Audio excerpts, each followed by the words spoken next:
Assalamualaikum warahmatullahi wabarakatuh. Bismillahirrahmanirrahim. Qolal muallifu rahimahullahu ta'ala wa nafa'ana biulumihi fidaraini amin ya Allah ya rabbal alamin. Wa alaika sareng eta tetep misti ka anjeun bihibdil lisanika kalawan ngaraksa lisan anjeun.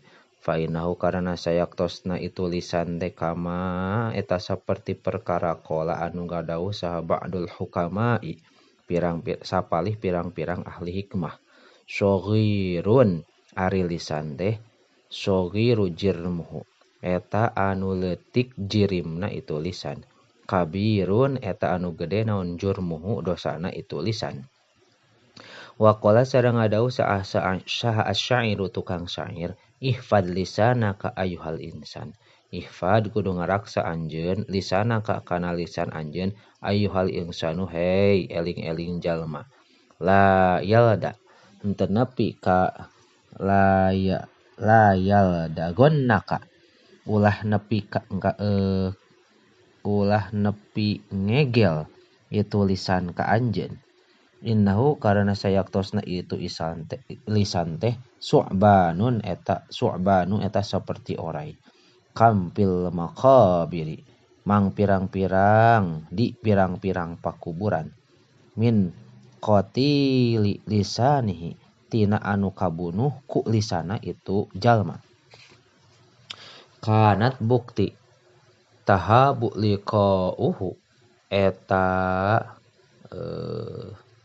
tahabu kanat bukti tahabu eta kabur liko ahu kana panggihna itu lisan saha asyuj anu jalma anu gagah.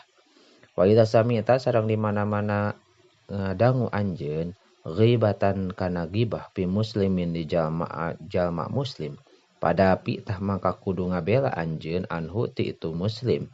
Wamna sareng kudu nyegah anjeun al mughtaba ka jalma anu gibah kanil istimrori tina ngalanjutkeun fi ghibatihi dina gibahna itu muslim.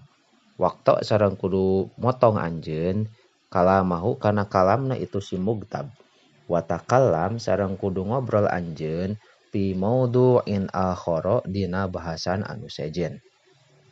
Wa fil hadisi sareng eta tetep dina hiji hadis man rodda an irdi akhihi man ari saha jalma rodda eta nolak ieu man an irdi akhihi tina kahormatan dulurna ieu si man rodda tah nolak sa Allah Gusti Allah an wajhi tina wajahna ieu man annaro kana seuneu neraka yaumal qiyamati dina poe kiamah.